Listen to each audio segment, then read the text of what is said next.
Welcome to Dodgers Dogs as part of the Dodgers Daily Network. Casey Porter here, joined by Austin Brubaker. Thanks for tuning in today on this beautiful Saturday morning. If you will, Austin, hey, it was a great night last night. Freddie Freeman rescued what was otherwise really, other than Gavin Stone and the pitching, not a great night, just kind of another flat night. I mean, it was flat like from the beginning, even like with the crowd and just kind of the energy was off. It just seemed like the Dodgers were still on break. But Freddie Freeman rescues that. There were some interesting decisions down the stretch. Dave Roberts, I thought, was good again. And then there was a lot of great action down on the farm. I know you were at the Great Lakes game last night. You got to see a Newell nuke. You got to see, I think, 3 home runs on the night for the Great Lakes Loons. And then a good performance from Patrick Copen, who continues to pitch very well. So lots to talk about today, Austin. Lots to talk about. You had the grandness of Freddie Freeman hitting the grand slam, welcoming the Dodgers, who were, it seemed like, still on all-star break for a lot of the game on the offensive side. He welcomed the Dodgers back. Miguel Vargas had the big play at the top half of the inning, throwing out Tyler O'Neill, and kind of woke up this Dodgers team. Freddie Freeman came through and delivered. The Dodgers are back on top. That is what you want to see, especially coming out of the All-Star break when the team kind of was on a little bit of a downstretch. You saw them struggle a lot, and you wanted them to have a little bit of a good start coming into the second half, coming out after the All-Star break, and that is exactly what happened. Wasn't pretty throughout the entire game. The offense was sluggish during the first half. They found a way to win. They reinvigorated a lot of the excitement back into this Dodgers team. It was a good win yesterday. It absolutely was. And Gavin Stone, I'll tell you what, he was just simply fantastic.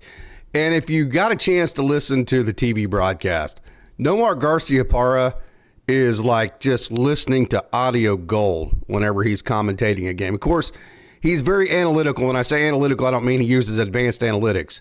He's analytical in the structures of swings, approaches of hitters, and just his commentary on what makes Gavin Stone's sinker, the sinker that he's always had, but he's added back into the equation. His commentary on why it's so effective to especially right-handed hitters was so spot on. And here's exactly what Nomar Garciaparra said. So the slider's a really good pitch. We know that the changeup needs to be a swing and miss strikeout pitch for Gavin Stone. That changeup is the one offering he has that can consistently get swing and miss for strikeouts. So why the sinker has been such a huge deal for him. So if you take that thing in on the hands, right? So the tendency is if it's coming in on you, you're going to inside out that ball to right field. But if you inside out that ball, you're just going to get jammed and pop the ball up, and you're not going to make any kind of contact. So about the first time you do that and you jam yourself on a Gavin Stone sinker, hitters then start cheating on that sinker, and they start trying to get the barrel out on it, and they start trying to pull the ball to left field. Well, whenever hitters start cheating on that and trying to get the barrel out a little bit faster, then all of a sudden that changeup that looks just like the sinker coming out of the hand becomes a pitch that is about 10 miles an hour slower, so your speed is off on the changeup, and then also whenever you're early trying to pull that sinker, that opens up that outside corner to that slider that Gavin Stone is so good at hitting, to that glove side corner, outside corner to a righty. So that sinker has been a game changer. I thought the way that Nomar Garciaparra explained why last night, hopefully I did an okay job right there, kind of reiterating what he was saying. But I just thought that was fantastic commentary and a fantastic job by Gavin Stone.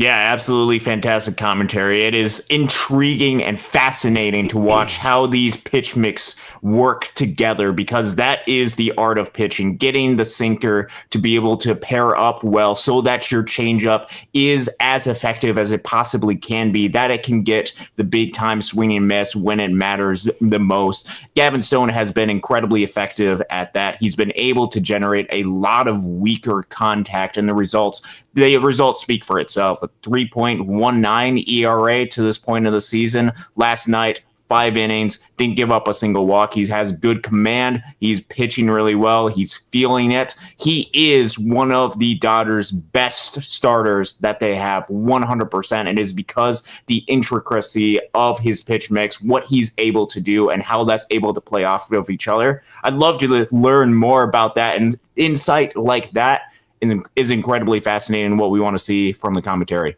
So I think he's squarely putting himself in position to be one of the playoff starters. Yes. Is he lessening the need maybe to have to go get a Garrett Crochet or a Tarek Skubal? Just the way that because obviously you think you're going to get Yamamoto back, but like you said in a couple live shows ago, you're not going to get him until after the trade deadline, and you would hate to wait on that, thinking you're going to get him back, let the trade deadline pass, and then you don't get him back. Yeah. Now you're stuck with Tyler Glasnow and then whoever else. So does Gavin Stone possibly sliding in the 2 spot in that scenario, does that lessen your need to have to be kind of frantic about getting a ace pitcher? I would say probably not, because I think the need for an ace pitcher lies more on the more high-end guys that are injury. And I don't say high-end because Gavin Stone isn't a high-end. He's proving himself to be a high-end guy and is right now, and assuming that Tyler Glasnow is back, would be the number 2 starter right now for the Dodgers in the postseason. I think the need for an additional starting pitcher, the need for an additional ace to make this team feel a little bit better, and it lies a little bit more on the, hey, how's Yoshinobu Yamamoto doing? How's the Clayton Kershaw coming back? How comfortable do we feel with them? What about the Walker Buehler and the Bobby Miller and how they're going to pair with the rotation?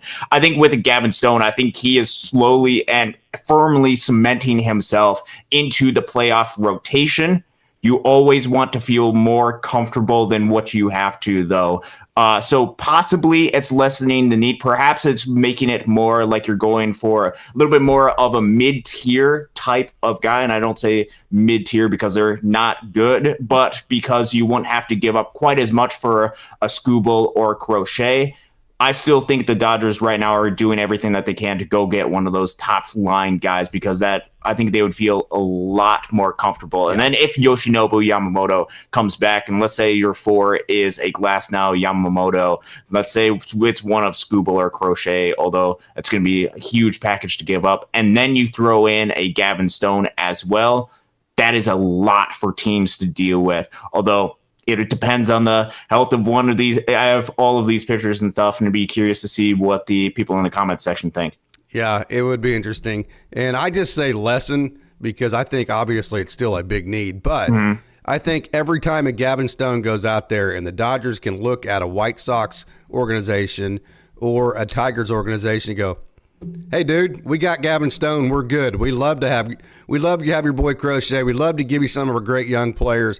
Some are MLB ready arms. Even Justin Robleski, as he goes out today, if he goes out and shows that he has Tarek Skubal type of tendencies, which he absolutely does. He has the same type of fastball, the same type of sweeping slider, not quite as long as Skubal. But the more that these guys go out and show the White Sox and the Tigers, hey, we're good. We got Stone. We got Robleski. We got Glasnow. Yamamoto's coming back. Whatever, man. You want to make Skubal so expensive that nobody can afford him? Have at it, guys.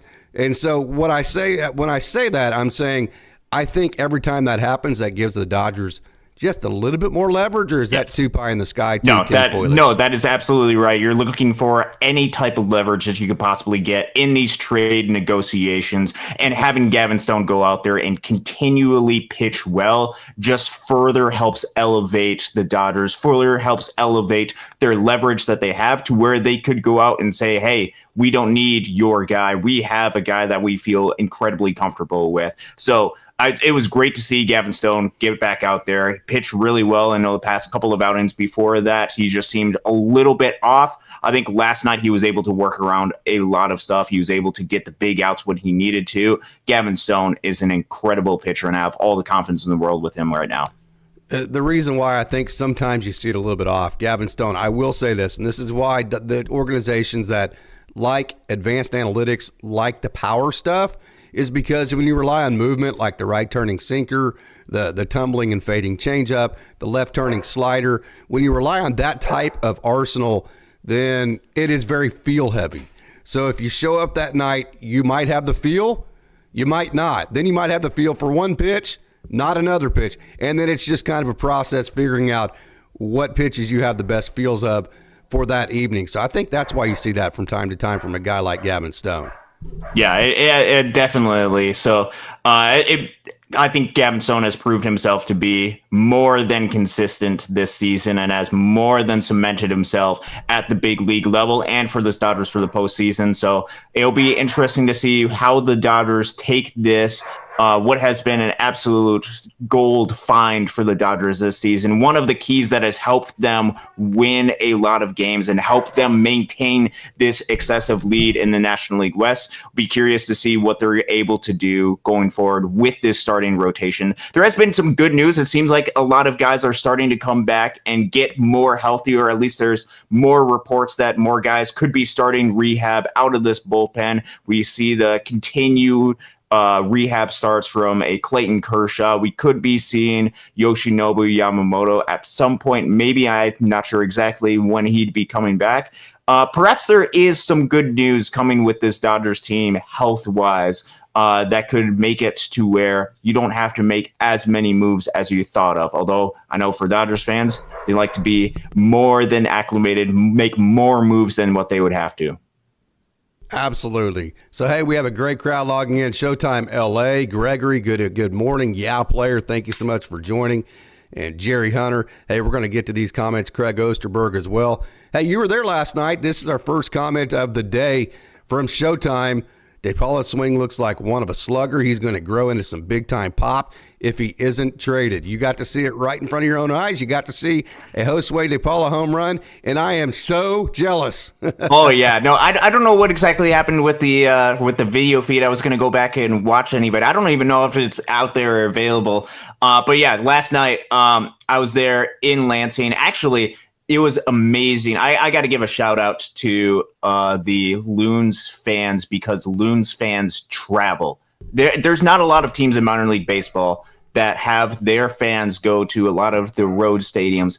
The Loons fans do, and especially when you go to Lansing, which is about an hour and a half from Midland, Michigan, there's a lot of people that go there, and there's a lot of people calling out the players by their nicknames. And so going into the game last night, there was a lot of buzz. There was a lot of excitement as Josue DePaula is back. He's healthy, and he went out there and just the power that he had in that swing looked natural. He's got a really good presence in the batter's box. He's got a little bit of a cockiness up there because he knows what the strike zone is. He likes to play a lot, shake his head when the baseball's out of the zone.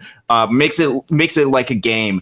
And when he's out there, when he's able to tap into the power potential that he has, man, does that go far. It was a bomb to right center field that he had with a runner on, I believe it was Vogie. Jake Vogel was on base, and it was an absolute missile that he was able to hit deep right center field. Absolutely phenomenal for Josue DePaula. Wasn't just him, though. It was also Sam Mongelli started off the home run bout early in the game. Infield prospect for this Dodgers system that also has a lot of power that he can tap into. He hit one to left center. And then, man, I thought Josue DePaula's bomb was insane. Then Chris Newell hits a nuke, and it was a gone instantly late in that game. Another outfield prospect for this Dodgers team. Josue DePaula, if he taps into more of that power, I think he's just going to explode as a prospect. Absolutely. Hey, let's get back to the big Dodgers game. Gavin Stone obviously had a great outing last night, and man, that came up big because the Dodgers weren't scoring, and there's an old saying in baseball that pitching gives you courage. So one thing I really like about Gavin Stone, he's so skilled, like his changeup, whenever he's trying to throw it more for a strike, you'll see a little bit more fade to it and less tumble because it's a little bit easier to control than whenever he throws it like in a 2-strike count and he wants swing and miss. He's skilled enough actually to manipulate it to get a little bit more tumble. That's actually how skilled he is with that pitch. So I was very impressed with that. And then also, not just, we talked about the sinker and the analysis by Nomar Garciaparra. That high fastball and curveball combo is really good, or slider, whatever you want to call it. So whenever he throws that thing up in the zone and it's played off the sinker and the slider and the changeup, it has a real nice riding effect to it. So he's able to get every shape, every look. He's able to change eye levels of hitters. He's able to change speeds to keep hitters off balance. And one thing about Gavin Stone, Boston had chances all night long. He had traffic on the base paths to deal with all night. He executes the best. You've seen this a million times, Austin. He executes the best when the pressure's on the most. He is a cool customer. He is a cool customer. He goes out there, big time moments. He goes up there and delivers. When runners are in scoring position, he's going to find a way. He's going to get the ground ball. He's going to use the changeup to get swing and miss. And he's got really good command. He's got really good control. And he knows right now exactly what his arsenal is doing, exactly what to do in certain situations, exactly the type of shape that he wants his changeup to go, whether that's fading out and away or whether it's more of that tumble type pitch. He's on a roll right now, and he's super confident, and there's absolutely all the reason in the world to be confident right now because he is one of the best pitchers in the game of baseball right now. Hey, we have a great narrative going back and forth on this. This has been a lot of fun. Jerry Hunter says, "Hi, Casey. I agree with you about your comments last week. Crochet has better stuff than Skubal, but Skubal has a better history of pitching." It's a fascinating situation. It is a fascinating situation. It's also going to be fascinating to watch to see what happens. Is it going to be something where Skubal is even going to be available? Right now, the Tigers are on a roll. They just won against Toronto last night. Good news for the Dodgers if they want to make a trade with the Blue Jays, but bad news if they want to make a trade for Detroit, either for Skubal or for a guy like a Jack Flaherty. They're creeping up on 500 right now, so it'd be interesting to see what they're able to do. Both of those guys, that entire conversation, that entire topic of what you'd want to go to is super fascinating, and I think a lot of it relies on what you think you could get out of a Garrett Crochet and how comfortable and how confident do you feel that you're going to be able to get the best out of him during the postseason. Yeah, absolutely. We've dove into that a lot, so we won't dive into the X's and O's of that as much. But I will say this: here is, I think, a lot of the determining factor, and I see this just with Great Lakes games, and then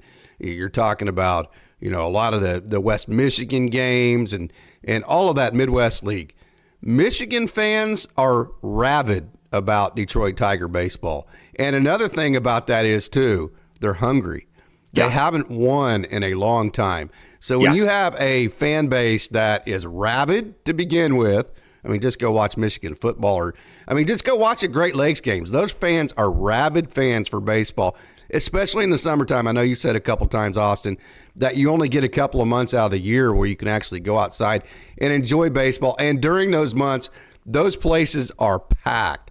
So I think what's working against the Dodgers the most with Skubal is that is a fan base that is super, super, super hungry, that is going to be more inclined to re-sign Skubal to match the window that may be coming with the younger players than they would be to give him away now because he doesn't match the window. Yeah, don't forget this Tigers team, even though it was under the father of the current owner of the Detroit Tigers, they were a team that spent $200 million on a payroll when they were ready to be competitive. And if they have signs that say they're ready to be competitive, although he's not his old man, I think there's still an inkling and still a desire to want to spend to win.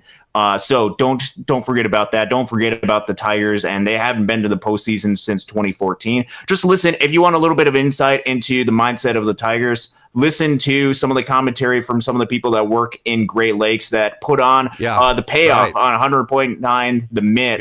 Ben Boscher, who works for Great Lakes, does the on-field host, does a lot of diving into the Detroit Tigers and the situation. Highly recommend that. The fan base is absolutely hungry, and they're not going to give up him for nothing. That's going to take a ton.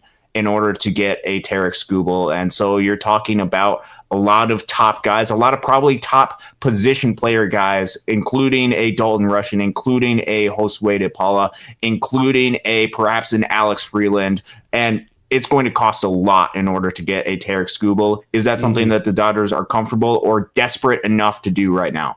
Yeah, I just, boy, that's tough. Well, that we've already had that. Like I said, we've had that conversation quite a bit. We'll move on. That's my fault. I keep bringing it back up, but it's just where we're at right now. It's the trade deadline type of the part of the season. So, hey, Showtime says, hey, Austin, I watched a Great Lakes game last week. I see what you mean when you said that Tyrone Lorenzo is getting beat up, and no wonder why he's struggling because of that.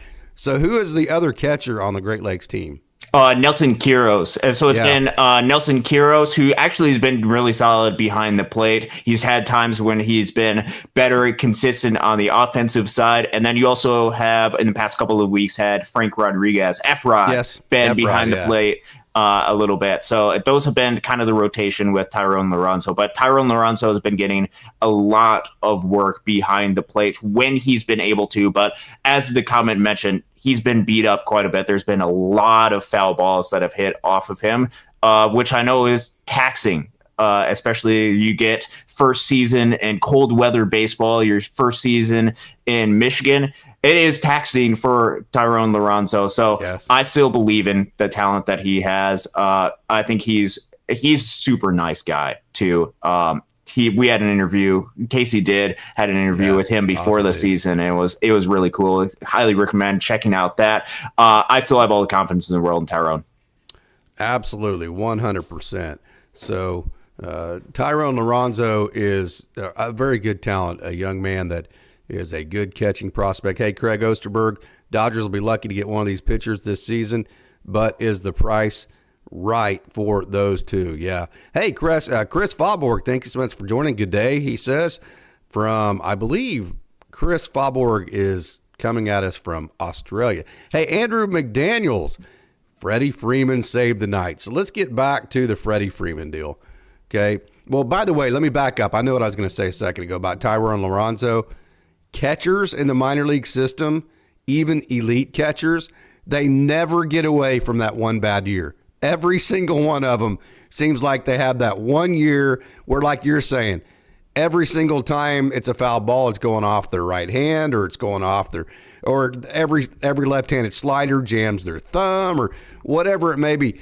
Look at Will Smith. Will Smith went through it. He went through some really tough times in the minor leagues. Diego Cartaya, we saw that with him last year. Dalton Rushing, this time last year, was in the middle of an 0 for 30-something. Yeah, slump. 0 for 30. Oh, it stretched over the course of a full month. Yeah. Yeah. So the Tyrone Lorenzo deal, when it comes to catchers in the minor leagues, and then people are going, oh, what's wrong with it? What's going on? Well, he's a catcher, and he's in the minor leagues. And keep in mind, man, that's a grind. Yeah. And a lot of these guys, as much baseball as they've played, they have and Eddie, my best friend, was a catcher in the minor leagues. And he'll tell you after about the first month, you can't feel your left hand. I mean, how many 100-mile-an-hour fastballs can you catch with your glove? And I know they have great equipment, but before it actually starts affecting how you feel your hand. Now, he said after a while, you just figure out how to hit, not feeling good because you have to, but it is an adjustment because at the beginning you're like, man, I got to get my hand right so I can start hitting it. Then you just kind of realize it ain't happening. I'm just not ever going to feel great after about the first month, so I got to figure something else out. That is an adjustment period that every catcher, including elite catchers, goes through in the minor leagues, and it's always interesting to see if they make it out of the back end of it.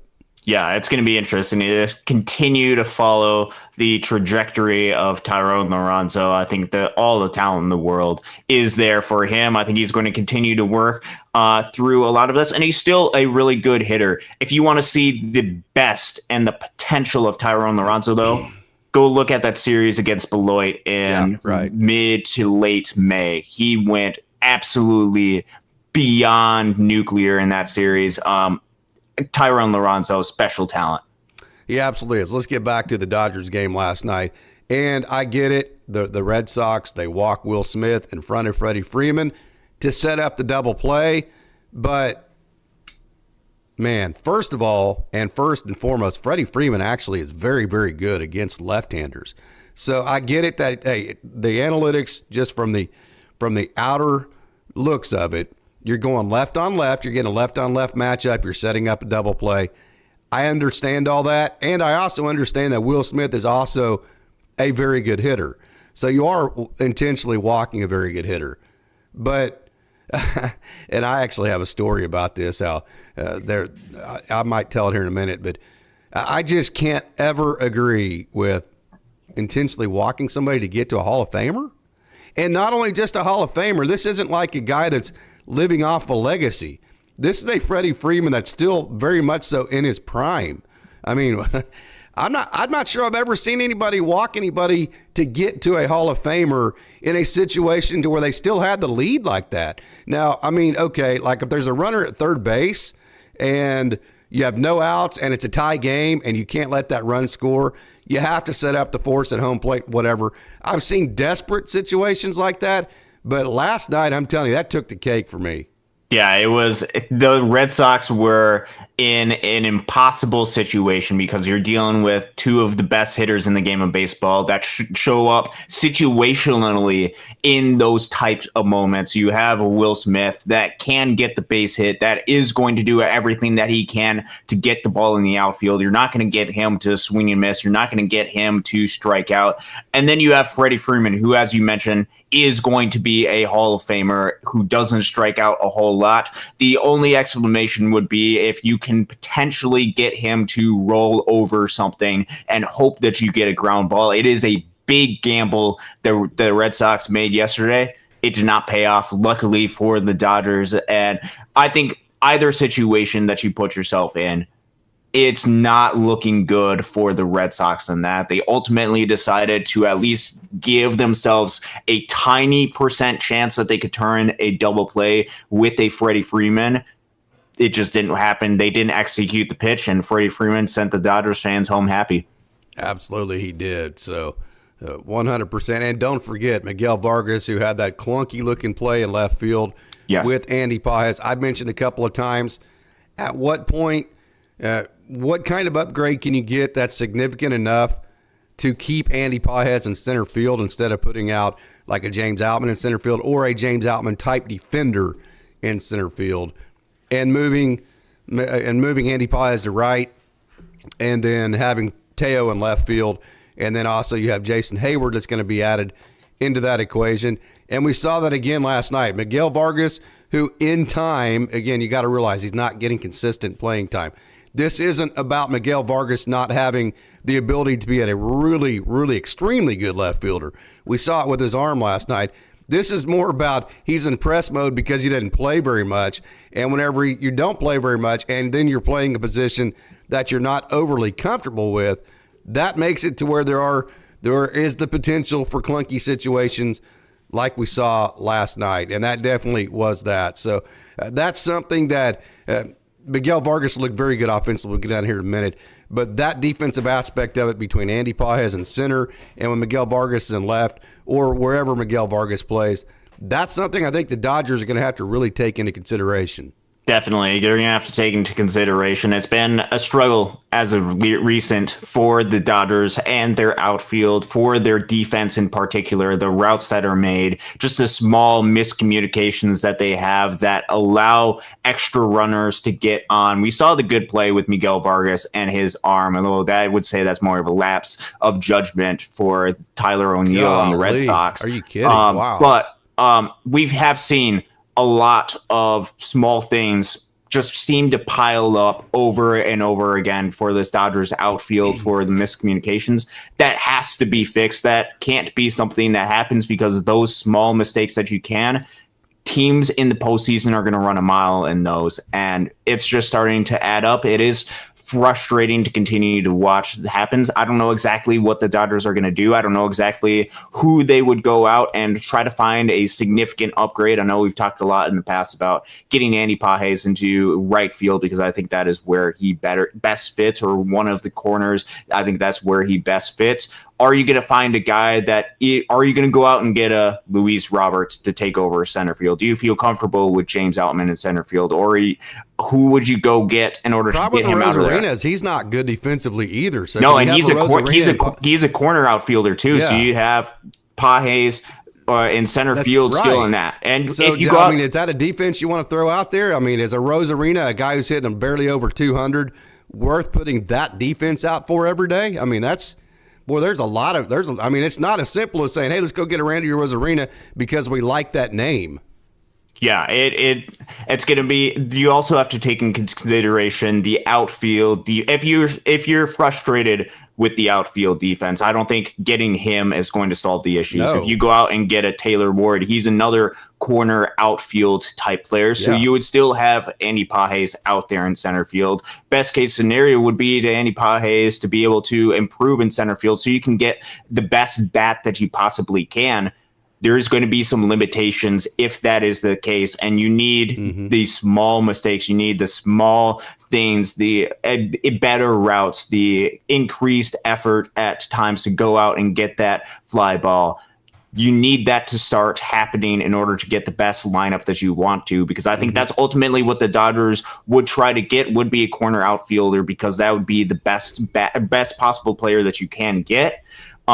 Not excluding the Luis Robert type of trade, which I think is why you've seen increased rumors about him, because if they want to get a bat, even though he kind of reinforces a lot of the same tendencies that the Dodgers have as far as the offensive profile that he has, he can go out there and play center field.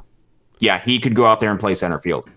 Yeah, and also hit. So he could kill two birds. So that also, to me, that's another reason why this entire time Garrett Crochet has made more sense, because Luis Robert is the outfielder that makes the most sense for the Dodgers, in my opinion, because he is the one guy that actually has a chance to kill two birds with one stone.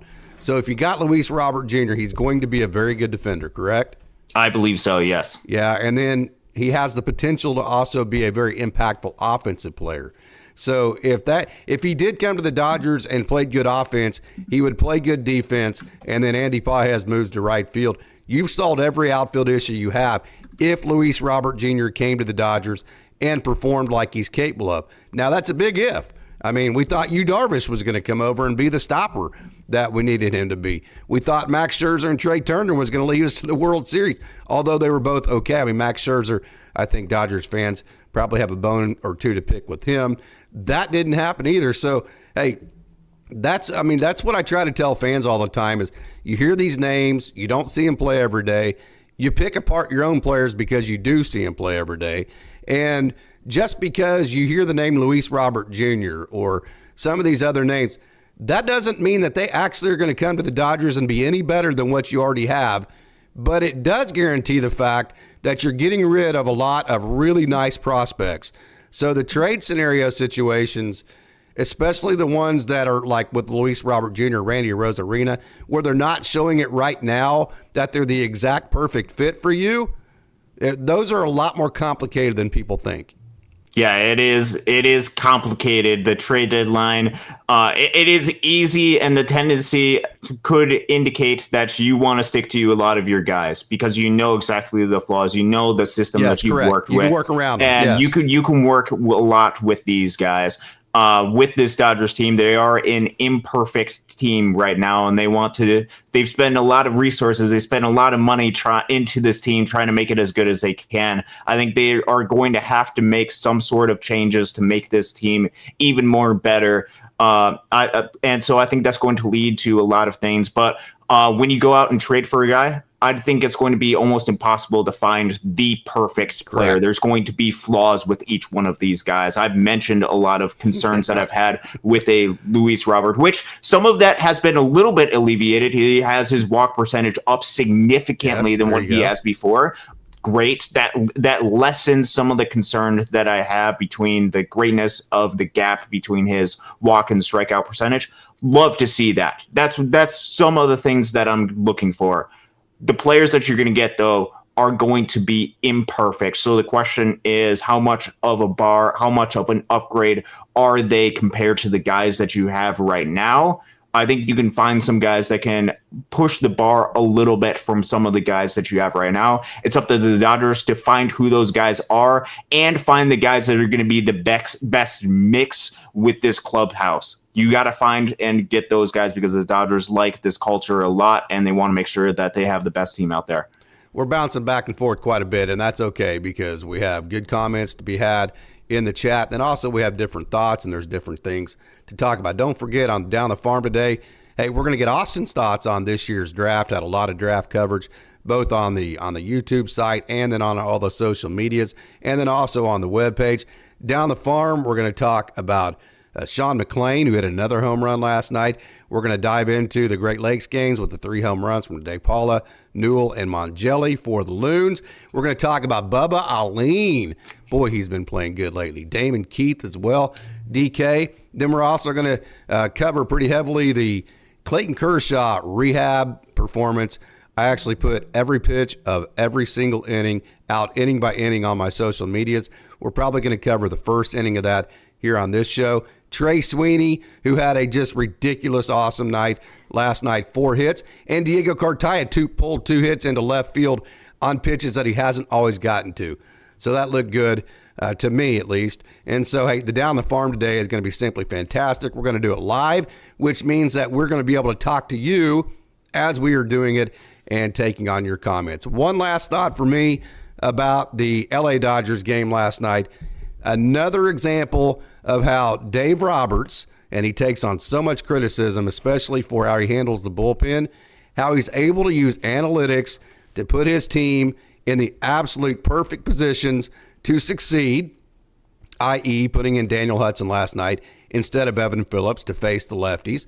And then also how by not necessarily naming a quote-unquote closer, he is able to find those matchups and maximize the efficiency and effectiveness of the bullpen. It took some brass last night to throw Daniel Hudson out there instead of Evan Phillips, but he did it. And so it was another example of how Dave Roberts made a great decision and how it worked, and his players went right behind them and executed. His players absolutely love him. I've said this before the season, and I will maintain this. He has a winning pedigree. He has helped this Dodgers team go, and he is one World Series away from being a Hall of Fame manager.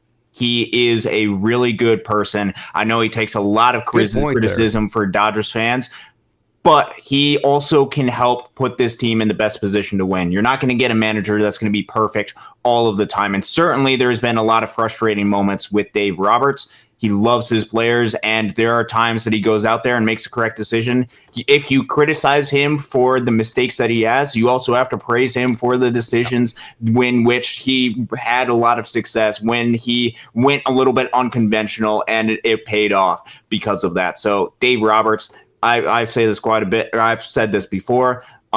He is one World Series away from being a Hall of Fame manager, and I think a lot of people look at through a microscope of what he has and not take into account all of the winning that Dave Roberts has had, especially during the regular season.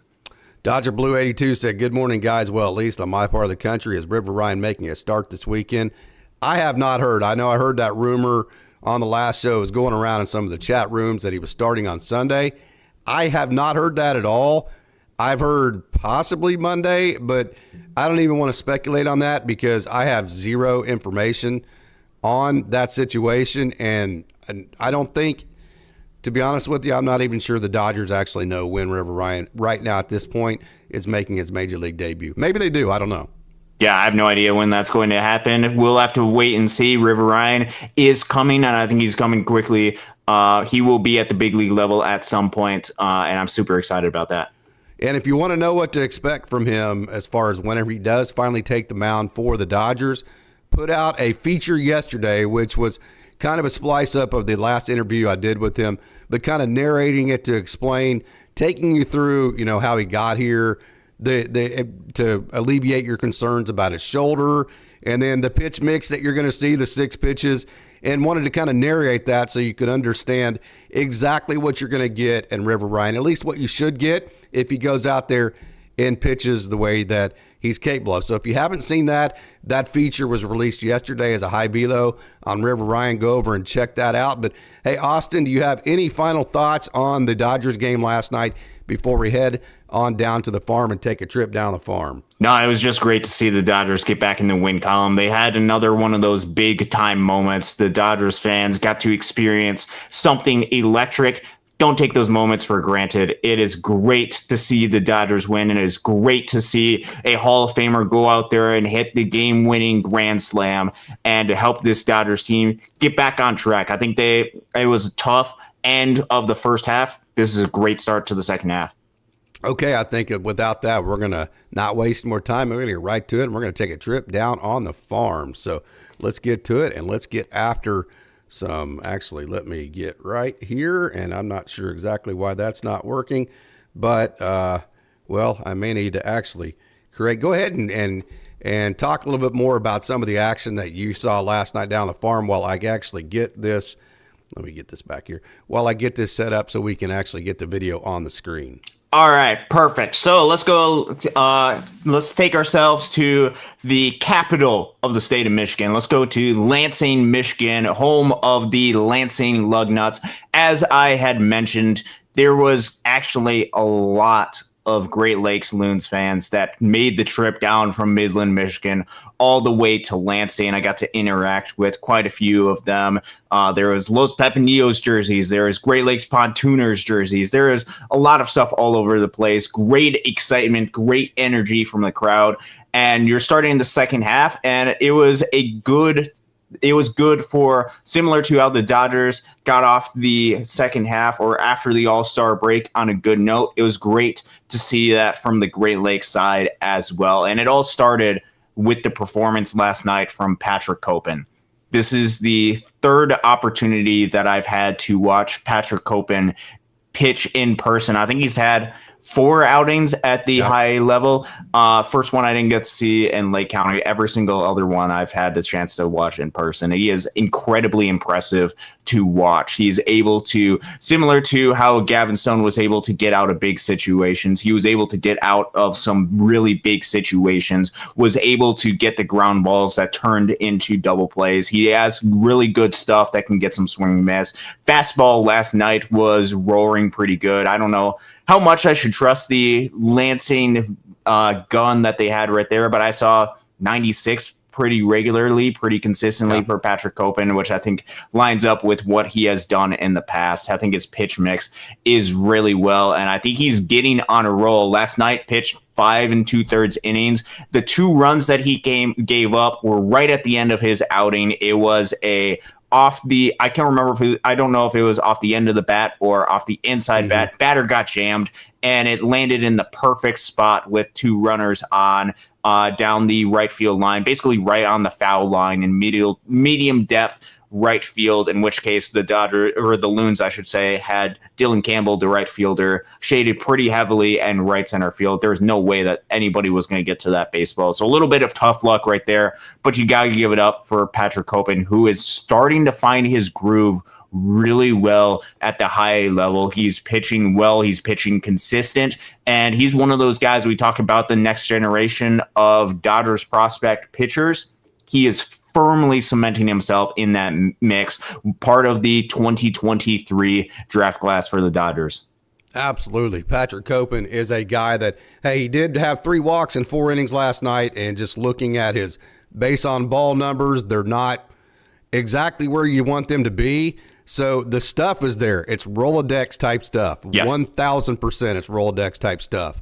The command and control, well, let's start with control. The control is not Rolodex right now. The control is a work in progress, but actually he probably has better command than he does control, meaning when he actually does throw a strike, he's actually pretty good at throwing that strike to where he wants to. It's just that he's not always great at throwing strikes because he's trying to pinpoint. So yes, I would say really the only thing right now that's not Rolodex type quality is the actual control as far as getting the ball in the zone consistently and not walking guys. So yeah, and even some of those, even some of those borderline pitches, I was right over by the dugout for Great Lakes. So you'd hear pitching coach for the Loons, Dave Anderson, yell out that he like good. making sure that he knew that he was hitting his spots, even when they were called balls right there. I think it's about finding a little bit more consistency with that throwing strikes, getting some of those calls that might be a little bit borderline that he's trying to attack, trying to pinpoint his command. I think he's an incredible talent, though, and we've 100%. seen the success that he has had at the high level. It is absolutely evident. Yeah, so let's just go continue through the pitching side on the mound. We'll go through the 4 pitchers before we get to the home run battle. Coming in afterwards and eliminating the threat has been a guy that has been really rock solid as of late. Kelvin Bautista. We'll get to the other Kelvin a little bit later. Ramirez? Left hand. Oh, yeah, we'll get to Kelvin Ramirez in just a little bit. Kelvin Bautista, though. Man, what's really cool about him and what he's able to do, he's one of these left-handed pitchers that is really tough when he is on, especially for right-handed batters. He's got some stuff that just drops off the table, and especially the stuff that dips down low and in to right-handed hitters. It can be incredibly effective. It can be incredibly deadly. And over the past couple of weeks, we saw the great performance that he had, his MVP type performance against the game against Lake County when he went out there and pitched 3-ish innings out of the bullpen, scoreless in the high scoring game, which the Loons came back in that game. He has been really effective as of recent. Kelvin Bautista, left-handed pitcher. He's starting to grow a lot of confidence, and he's starting to put up together some really solid outings. So he came in, pitched the last out, got out of the jam in the 6th inning after Patrick Copen left the game, pitched a scoreless 7th as well. Yep, and then Carson Hobbs came in. Yes. That we're looking at on the screen. So tell us what you saw from Carson Hobbs. Yeah, so Carson Hobbs, a guy who came up really after the first half of the season started. And let's just be honest, it was a struggle to start the season at the high Great Lakes level for Carson Hobbs. He was giving up a lot of contact. He was getting hit with the home run ball. He was struggling with command a little bit. The past 2 outings, which was at for past 2 outings, actually during Patrick Copen's last start during the doubleheader against Fort Wayne last week, he's starting to grow a little bit of confidence. There was a couple of runners that were on, but he was able to get out of both of those jams. It is high velo type stuff. I think he touched at the stadium gun 99 on the velo gun. Oh, yes. It is impressive what he's able to do. Now, that could be just lancing with their radar gun, but he threw 98 pretty consistently as well. He's able to get a lot of swing and miss stuff. The stuff is absolutely there. The talent is there. And I think because he's had a couple of appearances, a couple of outings where he started to put pieces together, where he was put in the 8th inning in a 1-run game and kept the team in. I think he's going to start to grow a lot of confidence, and I think you're going to see a new Hobbs come up and be a late inning reliever for the Great Lakes Loons, just like last year, Michael Hobbs. Now it's Carson Hobbs on the mound for high Great Lakes. And then that led to the 9th inning, and when Kelvin Ramirez is out there for a save situation, it is good night. And he is firmly taken over the late inning save situation type role after Lucas Webb got called up to Double-A Tulsa.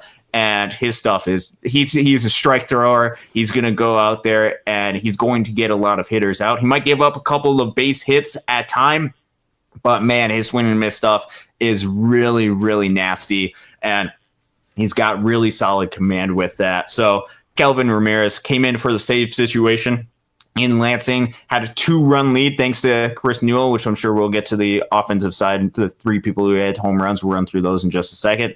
It was a good night once Kelvin Ramirez came in. It absolutely was. So, hey, let's start with the Newell Nuke, because Chris Newell leads the Midwest League in both home runs and RBIs, and it's not really even close. And so I'm going to throw some Chris Newell home run up here. Now, keep in mind, none of the Great Lakes video is from last night, but I'm just going to kind of give you an idea of what he looks like. So, yeah, hey, man, Chris Newell hit home run, 21 last night? I believe it was 21. I could be mistaken with that. He's close to having a 2020 season, 20 home runs, 20 stolen bases too. He can play center field. He can play left field as well. Maybe a little bit of right field, a little more center and left field. Chris Newell, man, I wish there was video footage of the home run last night, because it was not just a bomb. I think it might be one of the furthest home runs I've seen Chris Newell hit. Further than this one? Whew, that one right there he hit. Oh, I tell you what, so it's been a little bit of struggle. There's times when Chris Newell will go through and he'll be in between. You'll see a lot of swing and miss from Chris Newell, just being flat out transparent. But then what he's able to do is he is able to generate, and he can hit a bomb. And last night, I think you saw exactly what he's able to do. Yes, it was a little bit more towards, I think, right center, but it was similar to that as soon as he hit that baseball, it was a drop the bat. This game is ours. The Loons already had a 1-run lead. Now it's a 2-run lead. You guys are screwed. Chris Newell just hit a nuke, and it went one of the furthest home runs I've seen hit in Lansing. It was so incredibly impressive for Chris Newell, who has all the power in the world. He can hit bombs. Absolutely, he can hit bombs. Here's one more from Chris Newell. Yeah, and then another young man that I really like out of Sacred Heart. We mentioned Carson Hobbs out of Sanford. Hey, the Dodgers are not afraid to go get these guys out of whatever rock they have to find them under. They will find them, no doubt about it. But Sam Angeli's been hitting some home runs as of late. Good to see him tap into some of his power, that long, rangy body, and a young man that's a very great athlete and just trying to figure out his offensive tool as he goes. Yeah, he's been a really good utility type piece. He can play a lot of different positions. He can play the second base. He can play third base. He can play the outfield. He can fill in at shortstop if absolutely needed to. But he's starting to tap into that power quite a bit, that pull side power. We saw the big time moment, the big time home run in the series against Beloit. I think that was his big grandiose moment, down by 3 in the 9th inning, hit a 3-run home run to tie it. But we're seeing more of that power come through. We're seeing him drive the baseball a lot more, as you saw with this series against West Michigan. That was of recent. We saw the home run that he hit last night. Again, another left center field type of bomb that gave the Loons the lead early in this game. Sam Angeli is really talented. He's starting to tap into a lot of tools. He's finding his power stroke on the field. And that's just going to elevate him to just a whole nother level. When you need a big time moment, it's Sam Angeli time. Yeah, it's peanut butter and Managerial time, right? Yeah, peanut butter, Sam Angeli time. Absolutely. Okay, and then the last home run that was hit last night. Actually, I'm going to see if I can click on over this right here. Josue De Paula. Obviously, this is when he was with Rancho, so this is not the home run from last night, but you got to see it with your own eyes. Describe it, Austin. Oh, it was two batters before Sam Angeli hit the home run. You're starting to feel good offensively. You didn't have any runs going into that before.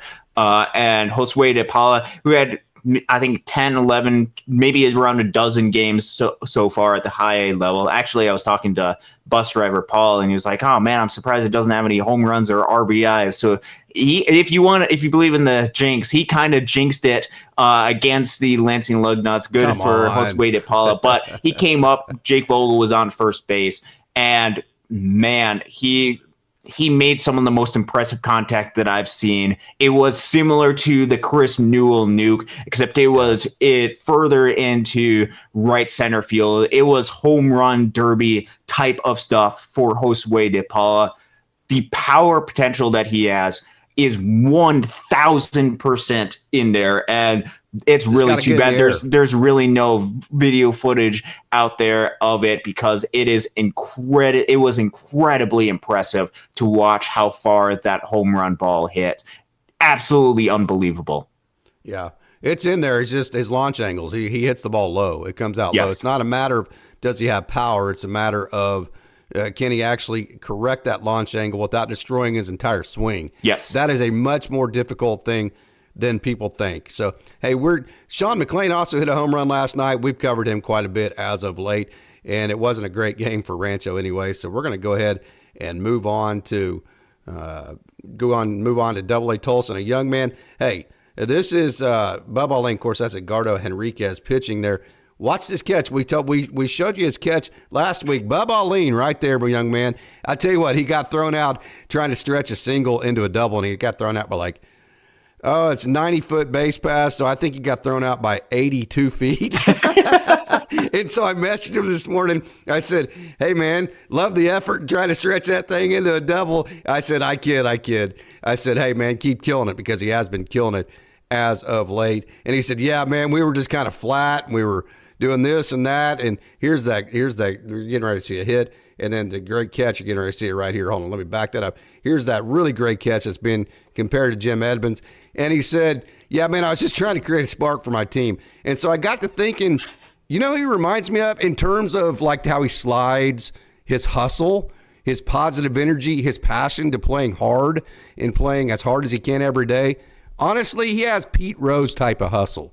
I mean, that's really who he'll remind you of in terms of, now, don't get me wrong, I'm not saying he's anywhere close to being as good as Pete Rose. That's not what I'm saying, but I'm saying his competitive positive energy, and his passion to playing all out every single play will remind you of that type of setup. So he had another great night last night. He had 2 hits right-handed, and this is a young man that's hitting over 300 for the month of July, and he has really turned it on. We've always known how talented he is, and now he was showing it. Good to see him get hits right-handed because he is a switch hitter. Yes, he is a switch hitter. It's great to see all of the success that he is having this season. He goes out there. He's an absolute competitor. He's fiery. He's beloved by his teammates. He'll do whatever he can to try to create a spark plug, even if that means running. As soon as you round first base, it was almost to second base. Baseball's almost to second base. You still try to switch it, try to stretch it to a double. Bubba Eileen, I mean, what can you say about that kid? Yeah. He is a ton of fun to be able to watch, and all of the tools that were there to be the Big Ten Player of the Year are clicking right now. Absolutely. And then another of my favorites. I just absolutely love this guy, Damon Keith. And hey, he's not totally refined. It's not all of that. There is some swing and miss in his game, although there's less swing and miss now than there ever has been. This is a guy with a tremendous amount of potential, and he is a world-class elite human being, just as humble as can be. And by the way, he stole his 5th base last night. Damon Keith, DK, who we're talking about. And interesting, I say that because whenever I was interviewing him, that was one of the questions. Hey, you're one of the fastest guys in the entire system. That I'm not exaggerating. And he's like, yeah, all my teammates give me crap because I don't steal enough bases. And so I think he's actually he's listening to that. He's made a concerted effort to steal more bases. That's been number one. I think Jose Ramos needs to follow suit with that too. And then also, he kind of has that Chris Taylor swing where there's a lot of lift to it. And so right here, this is very important, Austin. See where he hits this ball? Right field. That's because if you have lift, you got to hit it in the back of your swing where your swing is still fairly flat. And he's been doing a lot of that this year. When he tries to go dead pull and he lifts just like Chris Taylor, that's when the swing and miss comes in. But I think he's really playing to his strengths better this year than he ever has as a professional. Yeah, he's looking really good right now on the ball field. There's a steal right DK. there. Yo, there you go. Attaboy, DK. Yeah, there you go. It's good to see him tap into the tools because the tools are some of the best that the Dodgers have in this system. The exit velos are elite type stuff. He's got the power that you need in order to hit a ton of bombs. He has the speed, which, as you mentioned, is some of the most underrated aspect and perhaps underutilized, although I think it's cool to see that he's taking some of the advice that he has, trying to lean into the skill set that he has, because once he leans into that, you just see the world of potential for a Damon Keith, who, since he has been back, which he started off the season on the injured list, took him a while to start the season in Tulsa. Since he's been back, he's been absolutely on fire.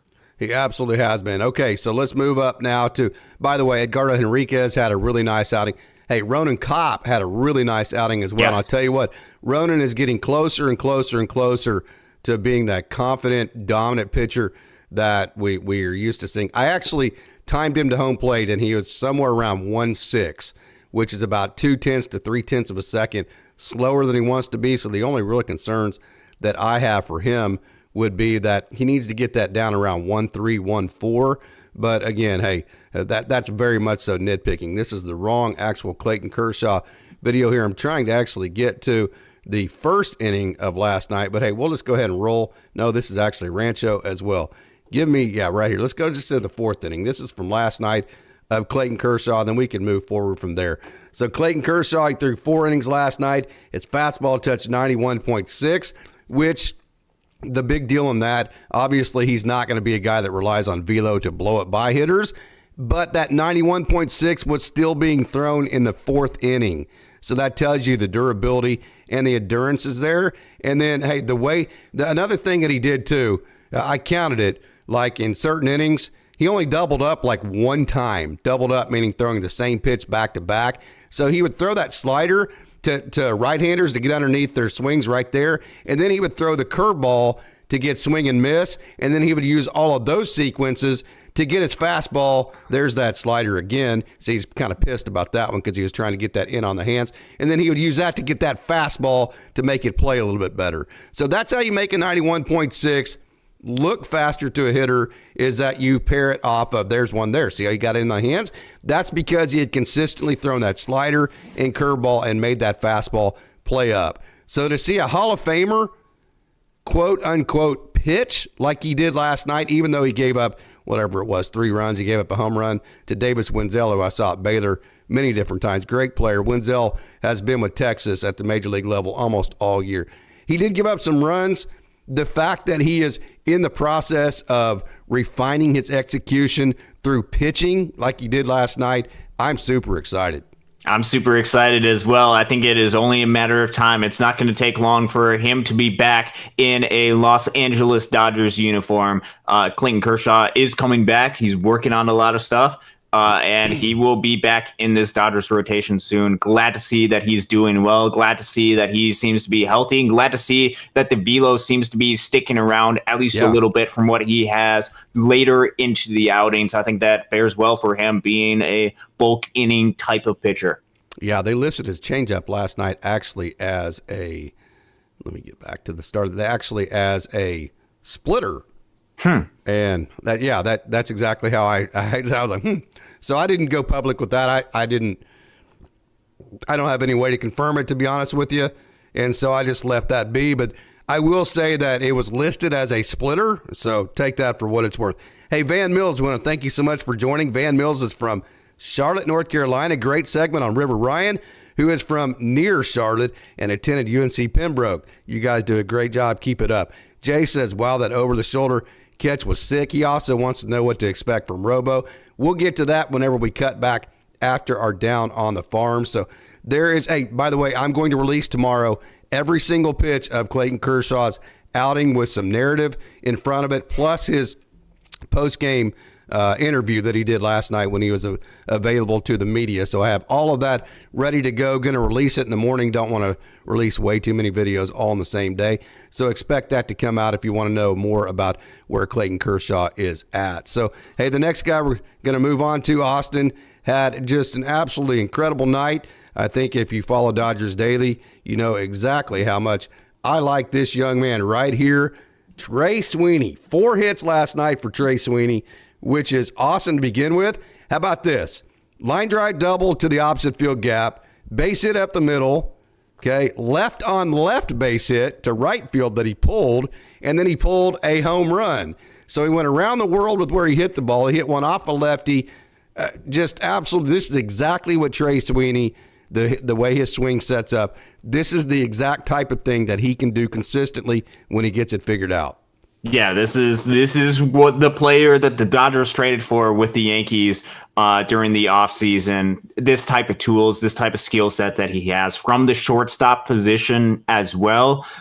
There's a lot to be excited about with Trey Sweeny. It's been a little bit of a struggle at times throughout the course of the season. I think he's making these adjustments at the AAA level, first time playing in AAA during his career. but you see the signs, you see the potential, you see his ability to hit the baseball all around the field while also tapping into that pull side power. This is the type of skill set. This is the type of excitement that Dodgers fans and the Dodgers as an organization should have with a guy like a Trey Sweeny. The tools, the skill set, and the potential is fully there for him. It's great to see him having a good night last night. Okay, we have a couple of questions that we're going to get to. We're cut back over on the screen. That's going to conclude pretty much our Down the Farm. But we do have a question about Ryan Ward. What's the team going to do with this guy, man? This dude has probably a better hit tool than Andy Pah has, in my opinion, but he does not have any defensive. I mean, he has some versatility, but he doesn't play any position that's at a. So if he played center field and could play a center field like Drew Avens right now, I think you would have already seen Ryan Ward called up. Yeah. But he plays a corner outfield and first base. Where are you going to put him? I mean, yeah, right? That's the problem. Yeah, that is the issue right now. But that is nothing to say anything against the type of talent that Ryan Ward has. And I think he had a home run last night as well. Number 24 on the season for Oklahoma City. He's hitting going close out to 300. Yeah, he's going out there and just being ridiculous for this Dodgers organization, and right now they just don't seem to have a role or a spot for him right now on the roster or the 40-man roster. So perhaps he's a guy that gets an opportunity. Perhaps he's a guy that gets thrown into some type of trade package. I hope that some team finds an opportunity to take advantage of the skill set that Ryan Ward has, because he is going all out this season. A lot of people had forgotten or given up on Ryan Ward. I think he's proving a lot of people foolish this season, and you're just seeing the power that he has. And this is not just a Pacific Coast League type of home run power. This is the Ryan Ward who hit 27-ish, 25 home runs for Great Lakes a couple of years ago in a Midwest League that does not give up a lot of home runs during a shortened 120-game season as opposed to a 130-game season. Ryan Ward has a ton of power, a ton of skill set, a lot of hit tool that he has.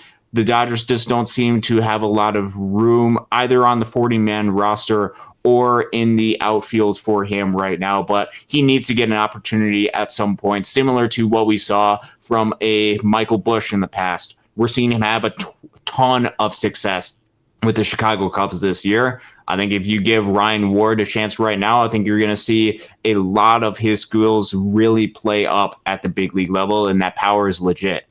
Yeah, and the last question we have is from Jay.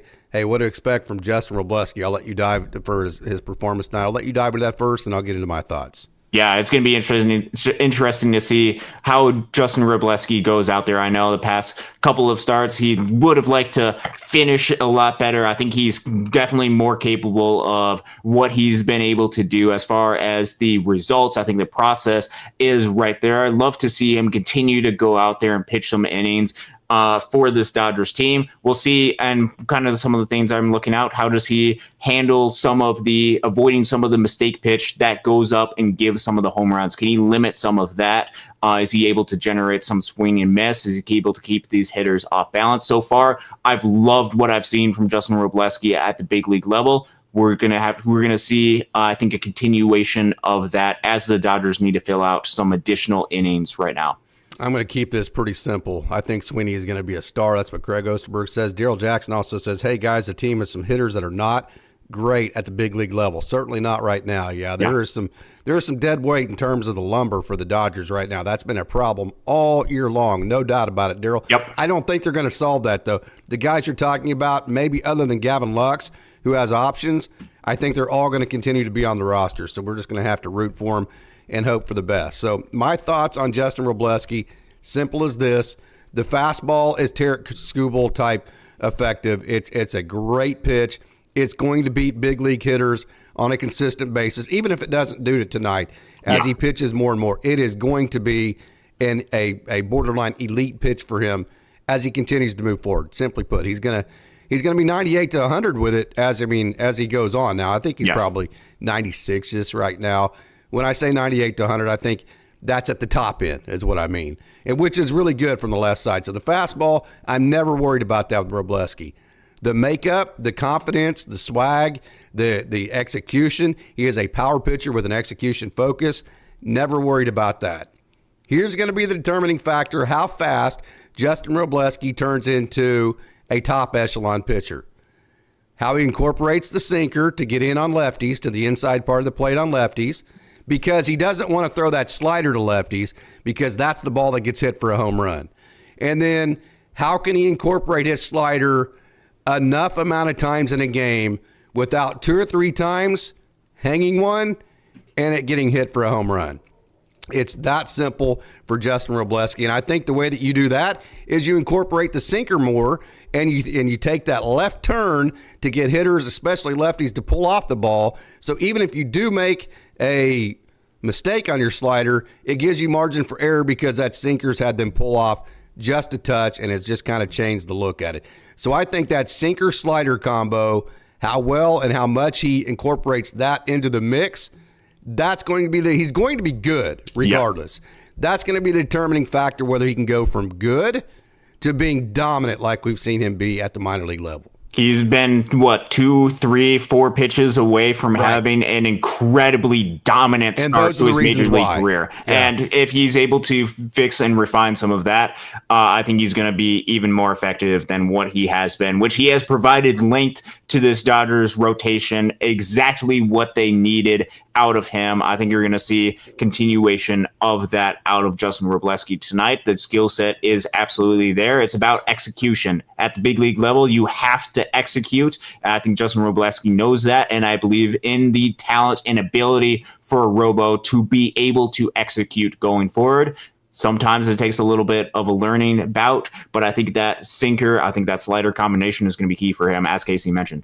I think it also is a feeling out period for like a Mark Pryor. Like, hey, yeah, how does this, absolutely. Justin Robleski takes a lot of ownership in his own game planning, his own sequencing. He likes to own that. And for a guy like Mark Pryor, I think there's also an adjustment period there to figure out what actually makes a guy like Justin Robleski so good. Okay, so Austin, we've got a couple of minutes left. This has been a super fun show after a super fun night of great action in the Dodgers system.